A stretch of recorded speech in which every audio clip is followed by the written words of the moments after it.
Hello tout le monde, bienvenue dans cette nouvelle vidéo. Aujourd'hui, ça va être un peu différente d'habitude, étant donné que je vais vous donner ces phrases qu'on a pu me dire quand j'étais enfant ou adolescente qui m'ont marqué à vie et qui aujourd'hui, je pense, ont encore un impact sur moi et sur ma personnalité. Donc ça, c'est une vidéo qui s'adresse aussi bien aux enfants, aux ados qu'aux parents, voilà, parce qu'on va voir ce qu'on a pu me dire, comment ça m'a marqué, mais aussi comment est-ce que ça aurait pu être évité et reformulé. Mais avant ça, si vous êtes nouveau sur cette chaîne, écoutez, bienvenue, c'est exactement le contenu que je fais, donc tout ce qui est avant, pendant et après les études. Donc si ça vous intéresse, ou même si vous voulez m'aider, n'hésitez pas à vous abonner ou à liker, ça m'aiderait vraiment énormément. Donc on va rentrer dans le vif du sujet de suite. La chose qu'on m'a dit qui a le plus d'impact sur moi et qui en a toujours aujourd'hui, c'est quand j'avais environ 15-16 ans, j'étais en troisième, donc au collège. Et à cette époque-là, j'avais un peu pris de poids. D'habitude, j'ai toujours été très fine, on va dire. Et j'avais pris un peu de poids, voilà, j'étais un peu au-dessus du poids normal pour ma taille, mais c'était vraiment rien d'alarmant. Et à un dîner qu'on faisait à la maison avec mes parents et ma meilleure amie, mon père m'a dit que j'étais grosse, en rigolant.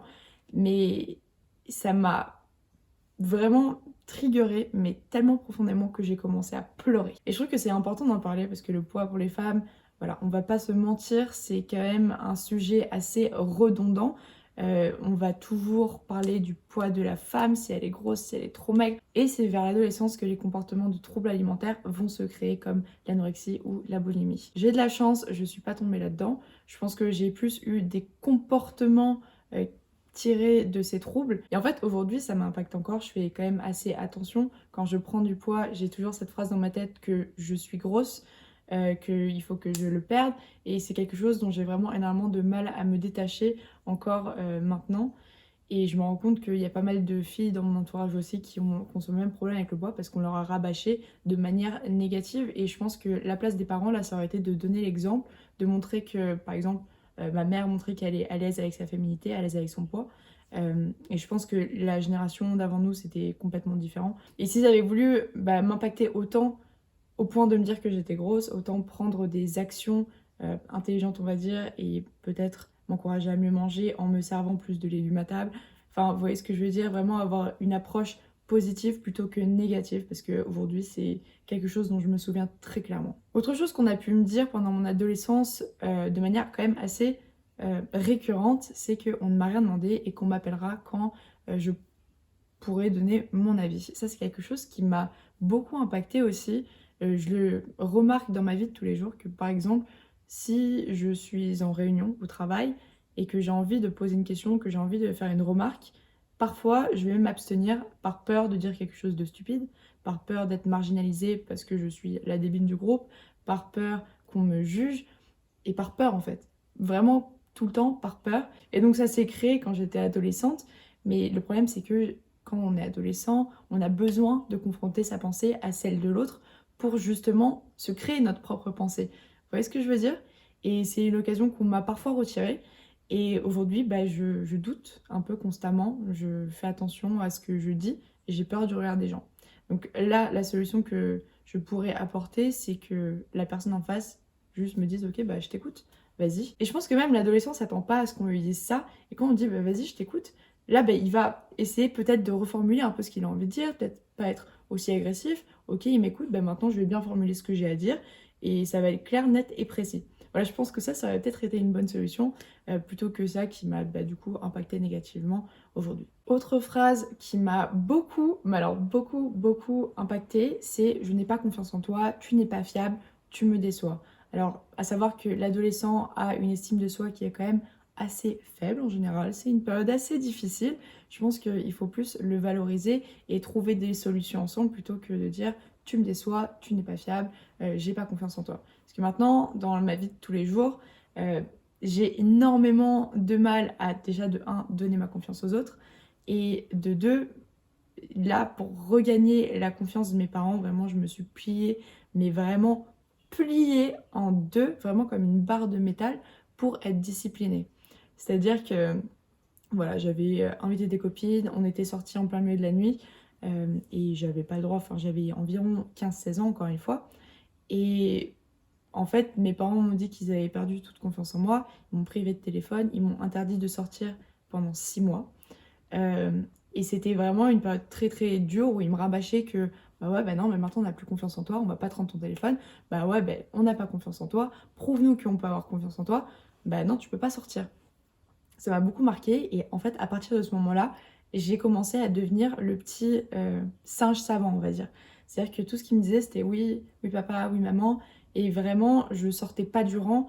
Et ça a créé la personne que je suis aujourd'hui, qui est très disciplinée, très analytique, mais qui va avoir peut-être tendance à trop faire les choses de manière droite, à avoir apporté trop d'importance à la structure, au process. Et maintenant, je vois que je reproduis un peu ce comportement-là en ayant besoin d'avoir une confiance aveugle dans les gens, et chaque acte qui va pas découler d'une discipline extrême, qui va être un peu déviant, je vais parfois mal le percevoir, je vais parfois juger et je vais réprimander, voire exclure les personnes de ma vie.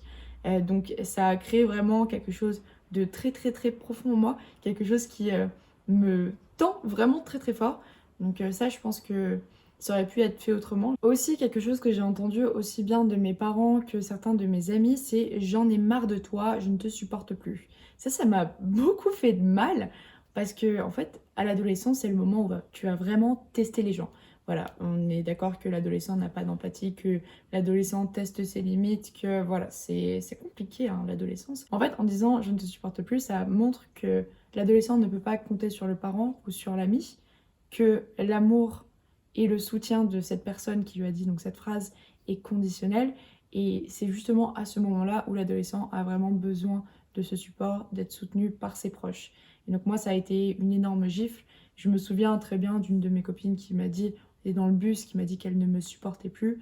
Je m'en souviens encore très clairement comment elle me l'a dit. Mes parents aussi. Enfin, c'est des choses qui marquent énormément. Et bon, malheureusement, ma copine, elle était aussi adolescente, donc c'est différent. Les adolescents, comme je vous l'ai dit, sont un peu bruts de décoffrage. Mais du côté des parents, je trouve que c'est important voilà, de voir ces comportements, de les remarquer et surtout de, derrière nous, ne pas les reproduire. Enfin, dernière remarque qui m'a vraiment beaucoup fait de mal et qui encore aujourd'hui m'impacte, c'est bah alors tu comprends pas, t'as pas de cerveau, t'as oublié ta tête. Enfin, que des trucs comme ça qui, bah, du coup, aujourd'hui, m'ont créé un peu un complexe d'infériorité. Non pas que je sois vraiment tout le temps en mode je dois affirmer que je suis la plus forte et la plus intelligente. Comme je vous le disais tout à l'heure, parfois j'ai un peu du mal à m'affirmer, je me sens un peu mal par rapport aux autres, j'ai tendance peut-être parfois à être en retrait quand j'ai l'impression de ne pas complètement maîtriser la conversation à 100%. Et en fait, en disant ça, ça va créer des frustrations chez l'adolescent. Moi, ça m'a vraiment frustrée. Je me disais, bah ouais, bah, je suis débile. Alors que c'est vraiment une période où on est curieux, on a envie d'essayer des trucs, et on te dit ça, bam, en fait, t'es débile, n'essaye même pas.